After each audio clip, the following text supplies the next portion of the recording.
Saudara Guru Besar Psikologi UGM Kunchoro dapat pesan caci maki usai terlibat dalam aksi Civitas Akademika yang mendorong soal penyelamatan demokrasi Indonesia. Seperti apa bentuk terornya dan bagaimana pemerintah melindungi warga negaranya? Kita akan bahas bersama Guru Besar Psikologi UGM Kunchoro Suparno dan tenaga ahli utama KSP Johannes Joko. Selamat malam Pak Kunchoro, selamat malam juga Mas Johannes Joko. Selamat malam Mbak Livi, selamat Mas malam. Johannes. Ya, Prof Kunchoro, sehat selalu Prof. Saya ke Pak Kunchoro dulu ya, Mas Johannes. Iya Mbak. Ya. Pak Kunchoro, jadi kapan pesan caci maki itu diterima dan melalui media apa saja? Oke, saya mendapatkan pesan caci maki itu 2 kali. Saya senang malahan mendapat caci maki itu karena saya bisa tahu karakternya, siapa dia, malah saya gunakan sebagai objek belajar saya. Saya menemukan ada 2 bentuk gaya yang seperti itu. Yang satu itu saya mengistilahkan sebagai lone wolf, yaitu yang mereka punya rasa pendukung setia, itu pendukung setia yang dia berjuang sendirian. Ini justru yang terjadi setelah pencoblosan, setelah saya membaca bersama-sama teman dari UGM melakukan UGM menggugat. Dan itu bahasanya itu tidak terlalu kasar, saya masih bisa menerima, tapi dia ya menuduh bahwa saya adalah pendukungnya 03, saya mau cari jabatan, dan kemudian dikatakan sudah tua, nggak tahu diri, seperti itu. Ini masih relatif sopan, dia sendiri. Tetapi yang lebih ngeri sebetulnya, dan ini tadi melalui WhatsApp, sehingga nomornya masih bisa dilacak, dengan mudah dilacak. Tetapi yang kedua, yang pertama itu menggunakan dengan IG, Instagram. Ya, dengan melalui Instagram itu mereka tersistem. Tidak hanya 1-2 orang. Ketika saya ngomong begini langsung berapa orang nimbrung saya. Dan itu saya katakan ada kelompok-kelompok buzzer. Itu dari mereka yang terjadi. Dan yang ketiga adalah mereka datang ke kampus dan tadi semakin yakin bahwa setelah ada penjelasan dari SKK, Satpam di kampus menjelaskan bahwa mereka itu hari yang kedua dia berpura-pura ODGJ karena di depan kampus itu ketika di ruang tunggu mereka itu ngaji dengan suara teriakan keras sampai dengan diperingatkan oleh Satpam. Oke, Prof gini, yang kedua tadi itu kan Anda katakan buzzer, tapi yang pertama Anda sempat katakan bahwa Anda mengetahui orangnya. Yang ketiga ini kan orangnya datang ke kampus, artinya lebih mudah teridentifikasi. Yang pertama sama yang ketiga orangnya sama nggak, Prof? Bukan begitu, Mbak. Jadi yang pertama itu adalah mereka itu yang buzzer itu adalah kelompok yang datang sebelum, mereka tidak datang. Mereka tuh melalui IG itu menjelek-jelekan saya. Oke. Gitu. Melalui 2 forum. Satu IG, murni IG. Yang satu itu masuk reels-nya saya yang mengirim reels tentang cucu saya. Baik. Yang ini tidak etis, gitu. Kemudian yang kedua itu orang yang datang kepada saya di kampus dan saya tidak pernah ketemu dengan dia karena tidak pernah ada perjanjian. Nah, yang setelah itu baru yang kedua, yang itu lone wolf itu yang melalui WhatsApp itu. Dan yang WhatsApp ini yang Prof sempat katakan Prof bisa identifikasi orangnya, ini beda dengan orang yang datang ke kampus ya Prof? Beda, yang ini saya berani Mbak, karena dia menggunakan logo KPK.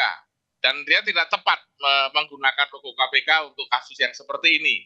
Karena itu saya lawan dan kemudian saya katakan saya laporkan, malah dia mengkeret. Kemudian setelah itu dia tidak mau bicara lagi. Pakai logo KPK petinggi KPK Prof? Bukan, dia mengatakan sebagai layanan masyarakat KPK. Gitu. Kemudian saya lacak, kemudian saya tahu namanya siapa dia, kemudian dari lacakan itu saya diberi juga teman-teman dari Polda, kemudian saya lacak namanya ini dari sini, halo mas ini, gitu, apa kabar, itu diam. ASN Prof? Apanya? ASN bukan? Bukan. Tapi memang itu yang kedua itu memang di label penipu oleh teman-teman dari Polda. Oke, saya ke Mas Johannes ya. Mas Johannes, kalau kita melihat teror seperti ini, bagaimana kemudian bentuk perlindungan dari negara?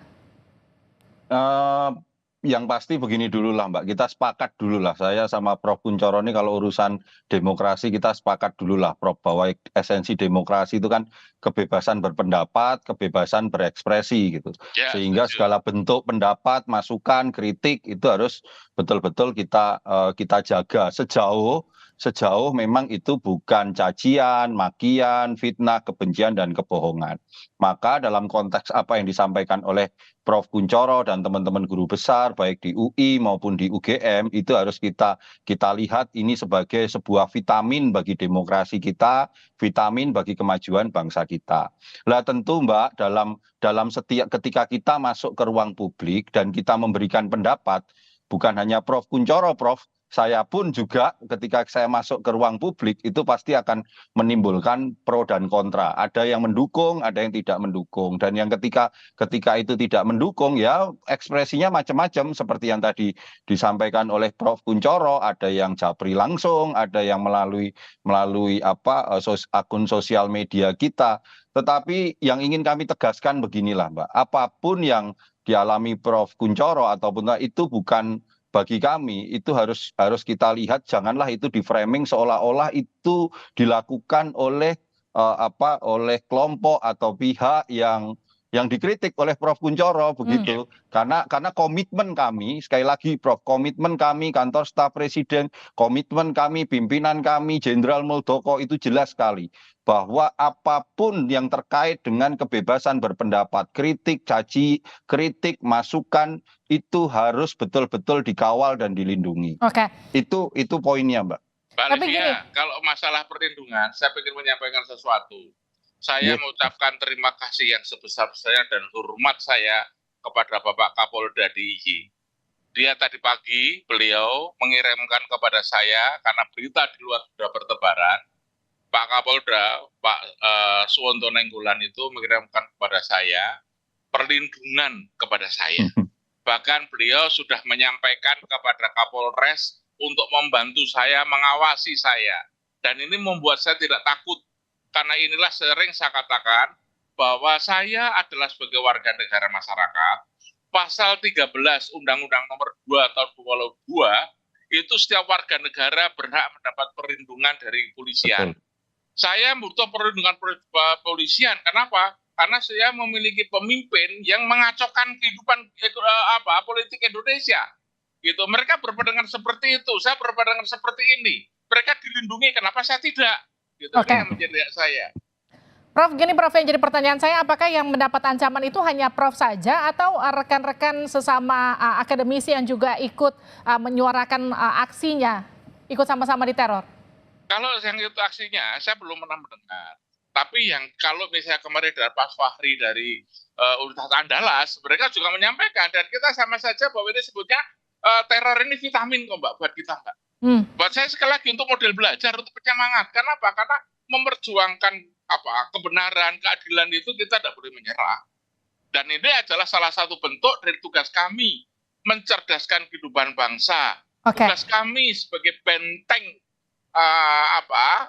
etika, petugas kami sebagai penjaga etika dan sebagainya, itu adalah tugas kami. Maka kami tidak akan mundur langkah pun, Mbak.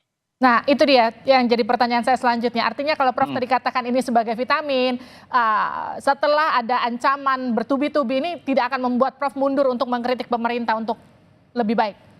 Loh, tadi kan saya malah justru saya gunakan sebagai objek belajar tuh, Mbak. Ya. Saya banyak belajar yang ada di sini. Saya bisa merasakan gitu, dan siapa dia, saya kejar dia siapa. Baik. Dia. Gimana Mas Yones? Ya udah benar itu Prof, yang namanya memberikan sesuatu demi kemajuan bangsa dan negara jangan pernah takut Prof. Komitmen kami pemerintahan Presiden Jokowi itu udah jelas bahwa terkait kebebasan berpendapat, berekspresi itu betul-betul dilindungi. Lihat saja berapa banyak cacian, makian, bahkan kritik yang dialamatkan kepada Bapak Presiden Jokowi. Pernah nggak beliau membawa itu ke dalam ranah hukum, dan inilah yang harus sama-sama kita jaga begitu Prof, bahwa ada perbedaan pendapat antara saya mungkin dengan Prof Kunchoro, yaitu adalah perbedaan pendapat yang perlu kita dialogkan, dan pada titik itu pintu-pintu dialog bahkan kantor staf presiden itu membuka pintu dengan sangat lebar sekali. Mari apa-apa saja yang menjadi perbedaan, apa-apa saja yang menjadi kritik untuk kita dialogkan. Oke. Karena tidak bisa perbedaan-perbedaan ini hanya diramaikan di ruang publik tanpa kita berdialog dan mencari solusi-solusi terbaik Betul. bagi kemajuan bangsa. Begitu Mbak Livi. Artinya kalau ada kritikan harus dijawab dengan solusi dan juga aksi yang nyata begitu ke depannya. Terima kasih Prof. Kunchoro, terima kasih juga Mas Yohanes sudah bergabung bersama kami di Sapa Indonesia Malam. Sehat-sehat selalu. Oke, terima kasih. Matur nuwun.